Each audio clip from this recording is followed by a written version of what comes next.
Começa agora mais um Indaga Biólogo.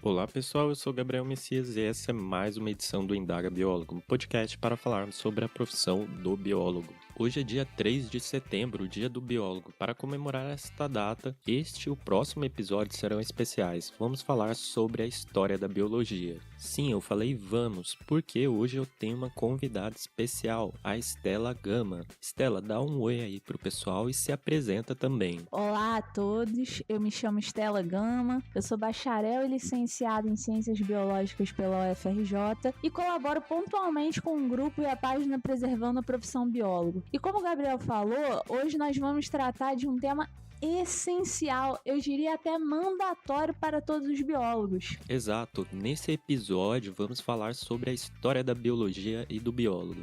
Na verdade serão 2 episódios, pois esse assunto é longo. No primeiro vamos explorar o desenvolvimento da biologia durante a Idade Antiga, Média e Moderna, assim como essa relação com a nossa profissão. Já no segundo episódio vamos falar sobre a história do biólogo na Idade Contemporânea. Então, sem mais enrolação, bora começar!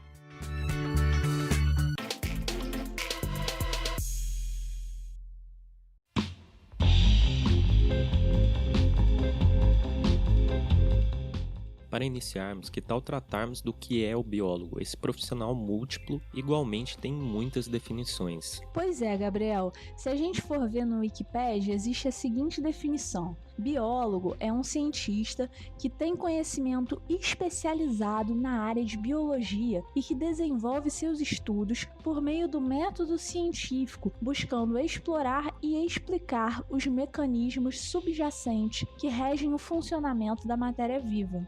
Já no dicionário Aurélio, temos que biólogo, aliás, é o que é versado em biologia, ou seja, aquele que estudou biologia. E além dessas definições, também é importante destacar outras, mais práticas, mais palpáveis, que nos dão uma definição melhor de quem pode ser considerado biólogo e o que ele faz. Acho que o Conselho Federal de Biologia, o CFBio, e a lei que regulamenta a nossa profissão de biólogo no Brasil, Lei número 6.684, de 3 de setembro de 1979, são ótimos exemplos para isso. Com certeza, Gabriel. A Lei número 6.684 define que o biólogo é toda pessoa bacharel ou licenciada em ciências biológicas, história natural ou em ciências com habilitação em biologia. Essa lei diz ainda que o biólogo pode elaborar estudos técnicos e pesquisas científicas, realizar consultorias, perícias técnicas e projetos. O biólogo tem a possibilidade de trabalhar em todo tipo de organização,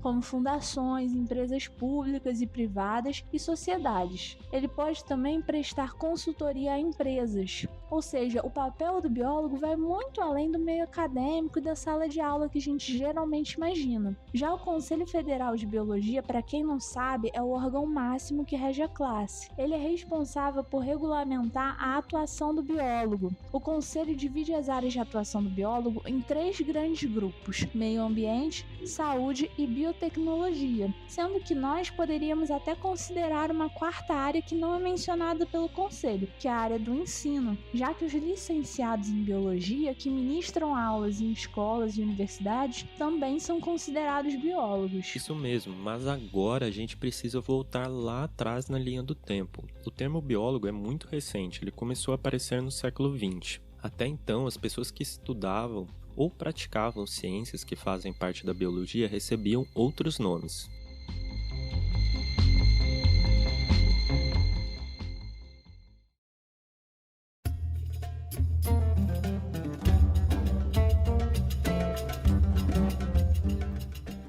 Bom, Gabriel, os primeiros passos da biologia ocorreram na Idade Antiga, mais ou menos entre 4000 a.C. até 476 d.C., com o desenvolvimento da ciência na Mesopotâmia, no Egito, na China, na Índia e na Grécia Antiga. Justamente na Grécia Antiga, alguns filósofos se debruçaram sobre a história natural dos seres vivos e do mundo. Eles não praticavam a biologia de uma maneira técnica científica, né? Eles não realizavam um método científico propriamente dito, até porque este nem existia na época, e se concentravam mais em tentar entender a origem dos seres vivos e elementos naturais. Resumindo, o que eles faziam estava bem mais para a filosofia do que para a biologia, mas ainda assim, esse foi um registro dentro da civilização ocidental do início desse processo de se perguntar sobre a origem do mundo natural, que é o processo criador da biologia como ciência. Só para citar alguns nomes, já que nem todos estão familiarizados com os filósofos da Grécia Antiga, temos como exemplo Tales de Mileto, o primeiro a estudar temas envolvidos à natureza. Ele, na verdade, não era grego, era turco. Empedocles de Agrigento, dentre várias coisas, propôs que os seres vivos fossem originados da Terra e que aqueles da sua época eram resultantes de um processo de seleção dos que tinham mais coragem, habilidade ou velocidade para se proteger. Demócrito de Abdera, Herófilo e Erasístrato destacaram-se como anatomistas realizando dissecações e os dois últimos fazendo vivecções em seres humanos. Claro que essas referências que nós estamos citando não são as únicas, tá, pessoal? Com certeza, outras civilizações ao redor do mundo tiveram filósofos que se debruçaram sobre essa temática da história natural e que tiveram pensamentos realmente à frente do seu tempo. No entanto, essas referências são realmente difíceis de encontrar. Eu até separei uma referência para falar com vocês mais adiante. Inclusive, nós podemos até fazer um podcast só de filosofia e história natural. O que você acha, Gabriel? Eu acho que esse tema é bem longo. Seria uma ótima ideia, Estela. É muita coisa que a gente poderia falar também. Aí, ó, perfeito. Já temos então um podcast na listinha de temas futuros. Mas eu fiquei dando esse foco maior na Grécia porque foi de lá que surgiu uma das figuras mais importantes da história natural e talvez até a mais importante desse início. Eu tô falando do Aristóteles, figura considerada o pai da biologia. Como alguns devem lembrar das aulas de filosofia, ou não sei, ele foi discípulo de Platão na Grécia Antiga e foi responsável pelo desenvolvimento da física, da história natural, da poética, da psicologia, da zoologia e de várias outras áreas. Gente, o cara escrevia sobre tudo. Ele descreveu também centenas de animais e foi difícil de falar, né? O precursor, pronto, foi. O precursor da sistemática junto com o Teofrasto. Esse já é menos conhecido, sendo que o Teofrasto é considerado mais assim da área da botânica, o precursor da botânica. Além disso, o Aristóteles também foi responsável por descrever espécies marinhas, olha só que legal, diferenciar os cetáceos e os peixes, a capacidade de emissão de som, classificar animais segundo presença ou não de sangue. Então ele já tinha um pensamento bem avançado para a época dele. Porém, nem só de acerto Aristóteles viveu. Dentre seus erros, ele supervalorizou a participação masculina na reprodução, acreditou na geração espontânea, afirmou que o homem teria apenas um pulmão e que o pensamento se dava no coração e não no cérebro. Mas vale considerar que, apesar dos erros, a contribuição dele para a biologia foi fundamental. Só adicionando quanto ao que a Estela falou, Teofrasto, que foi um dos mais importantes botânicos da antiguidade, era aluno de Aristóteles, e diferente deste, ele acreditava que os animais eram superiores às plantas no quesito razão. Na Roma Antiga, nós também tivemos alguns estudiosos que merecem um destaque, embora poucos avanços na biologia tenham ocorrido nessa região. Plínio o Velho, esse é até famoso. Ele escreveu várias obras envolvendo história natural e Dioscórides. Ele descreveu também muitas plantas, animais, minerais e drogas derivadas de plantas. E mudando um pouco do cenário, a última referência que eu trago para vocês é bem legal também e bem diferente, porque sai um pouco do eixo europeu ocidental. É aquela que eu tinha falado com vocês lá atrás. Em 800 e pouco depois de Cristo, existia um cara chamado Al-Jarris. Não sei se fala assim, eu acredito que sim. Ele foi um filósofo árabe mas também foi escritor, poeta e ainda tinha trabalhos de política e religião. Gente, as pessoas naquela época faziam de tudo, né? Ninguém tinha uma só profissão. Ou seja, ele entendia muito de tudo. Ele nasceu no que hoje é o território do Iraque e as pessoas atribuem por volta de 175 escritos no seu nome. Mas enfim, indo direto ao ponto, Al-Jarris desenvolveu uma teoria muito similar à teoria da evolução de Darwin. Ele publicou seu estudo em um livro de 7 volumes chamado O Livro dos Animais. E nesse livro, o Al-Jarris cita várias ideias semelhantes às do Darwin. Ele fala, por exemplo, que os animais lutam pela sobrevivência e pelo uso dos recursos naturais, que eles evitam ser comidos e têm como meta a reprodução. Ou seja, o cara já estava muito à frente do seu tempo também. O Al-Jarris também acredita que o ambiente influencia os animais a desenvolverem certas características exitosas que tenham sucesso, mas não falam bem como isso acontece, assim como Darwin, né? Quer dizer, eu não consegui achar o livro dele, parece que só tem árabe. Eu achei o livro completo, mas em árabe. Mas pelo que eu procurei em reportagens e artigos, não fica claro se ele fala isso num sentido darwinista ou num sentido mais lamarquista de lei do uso e desuso, por exemplo. De qualquer maneira, ele também escreve que os animais sobreviventes dessa luta natural podem transmitir suas características vencedoras, o que certamente parece muito com Darwin. Muito maneiro, né, gente? Então, de uma forma geral, a Idade Antiga foi marcada pelo começo do estudo da biologia, com descrição de espécies, estudos de anatomia e algumas teorias sobre certos temas. Entretanto, essas descrições de espécies não seguiam rigor científico como a gente entende hoje em dia. Não havia metodologias de definição e avaliação de espécies como nós entendemos hoje. Além disso, a biologia ainda estava muito inserida na filosofia e na história natural.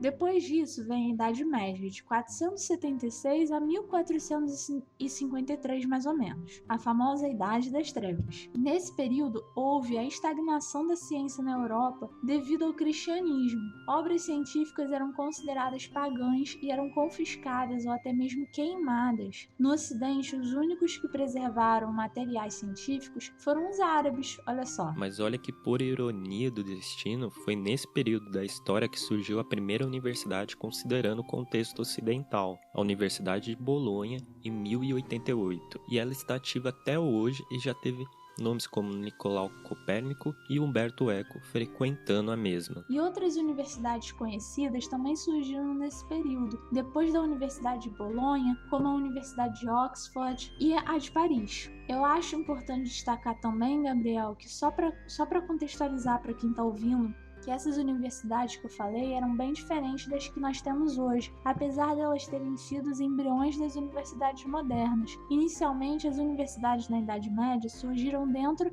de escolas catedráticas, escolas religiosas, né? Já que o conhecimento na Europa estava praticamente todo na mão da igreja, era impensável fundar uma instituição voltada para ensino e pesquisa sem se ligar à igreja. Mais para frente, com a popularização desse modelo, é que os monarcas começaram a fundar universidades independentes. Considerando os estudiosos deste período, nós separamos alguns aqui que achamos que merecem um destaque maior.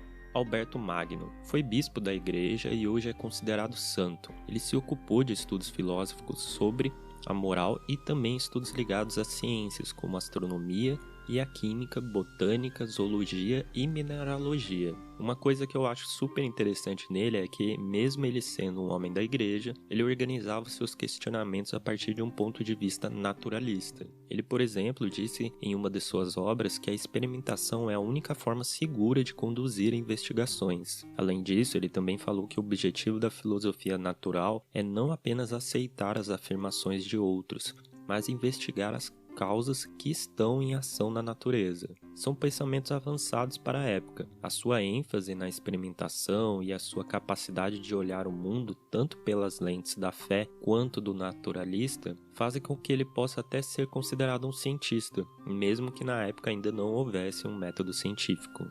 Hildegard de Bingen foi a primeira a romper a barreira que impedia mulheres de atuar nas universidades. Ela foi médica, naturalista, poetista e compositora. Escreveu o livro da medicina, onde abordou as propriedades terapêuticas de plantas, animais e metais.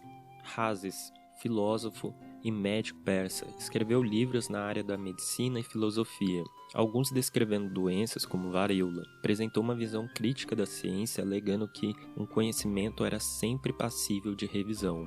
Ibn al-Nafis foi um médico árabe que descreveu a circulação pulmonar, contrariando a proposta de Galeno, sendo depois de 3 séculos confirmado por Serveto e Colombo na Europa. Foi um período semelhante ao anterior, com trabalhos descritivos e um pouco de questionamento da própria ciência, correto? Acho que ainda tinha muita mistura entre filosofia e ciência, menos do que antes, mas ainda tinha. A ciência era mais romântica, por assim dizer. Correto, Stella. A Idade Média é seguida pela Idade Moderna, e mais ou menos aí nessa transição entre esses 2 períodos acontece na Europa um movimento chamado de renascentismo, que vai até quase o final da Idade Moderna. Ele trouxe muitos avanços para as ciências e nós discutiremos ele no próximo bloco.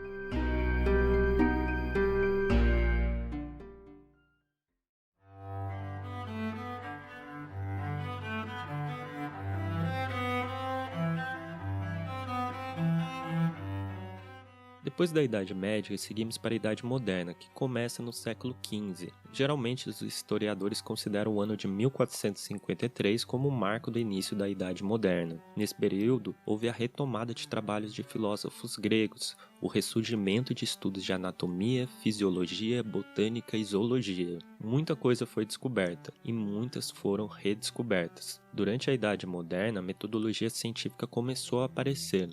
As ciências foram ganhando uma identidade e se definindo como um método que começa na observação de um fato, consolidação de uma hipótese e testagem dessa hipótese. Esse processo metodológico começou a ser desenvolvido na Idade Moderna e continuou na Idade Contemporânea. Isso foi fruto natural do desenvolvimento das ciências, da importância que ganhavam e o volume de novas descobertas. Houve muita revisão de conceitos que já eram consolidados, como as descobertas de Galeno, quase incontestáveis. Contudo, anatomistas que foram surgindo como Andrea Vessalio perceberam mudanças.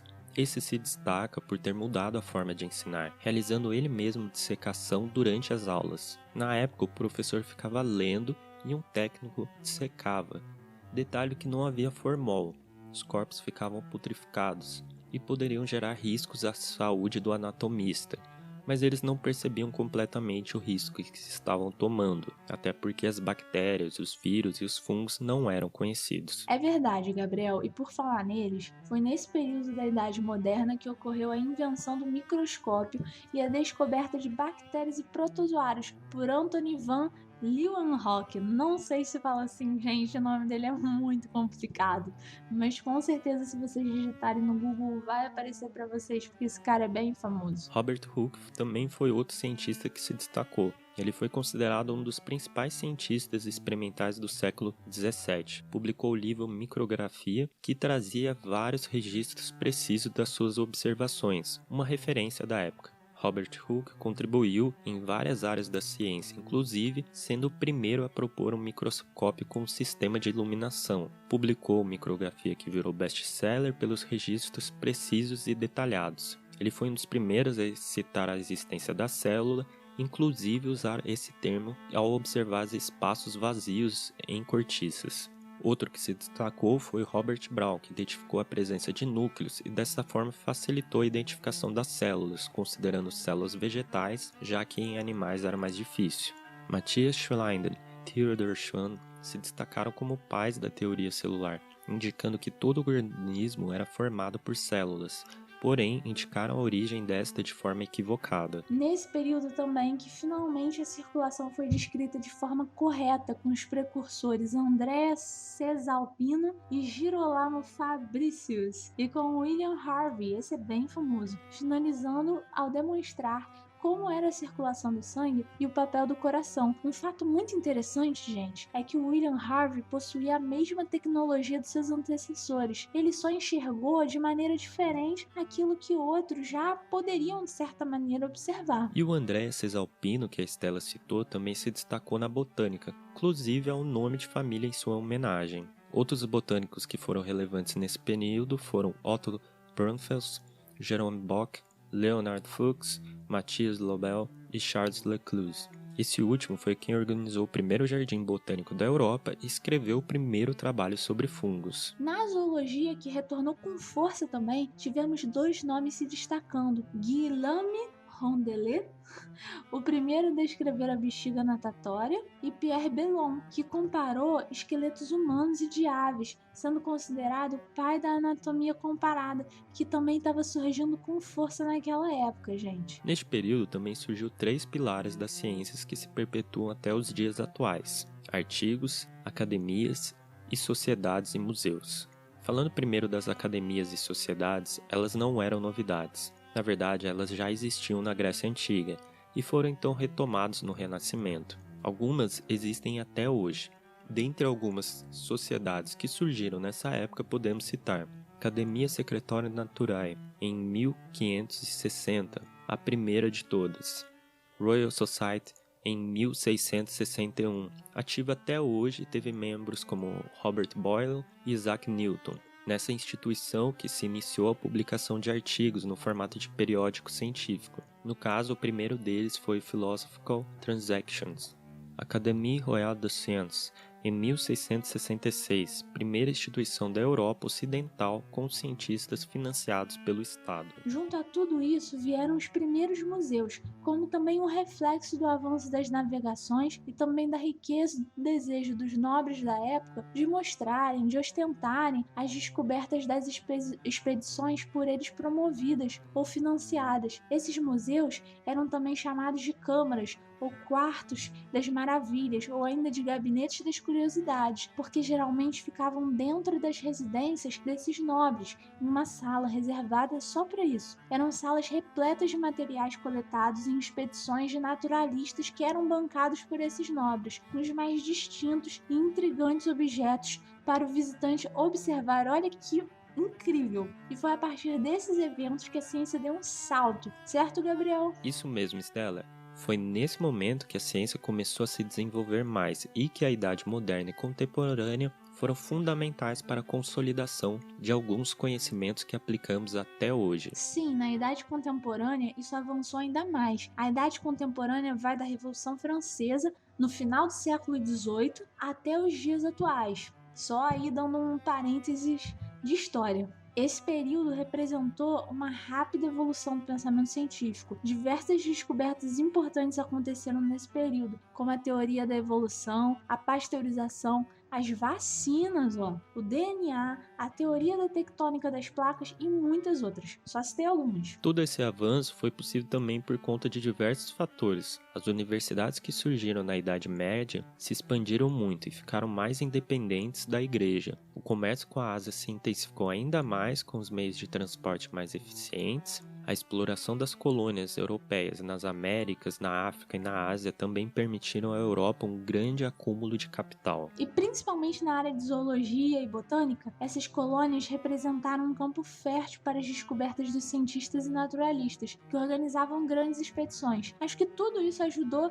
o avanço na ciência europeia. E provocou também a fragmentação das ciências em disciplinas maiores como a biologia. Sim, Gabriel, mas isso é um papo para o nosso próximo episódio, assim como a história da criação da profissão de biólogo no Brasil. Então, pessoal, por hoje ficamos por aqui. Até mais, até o próximo episódio.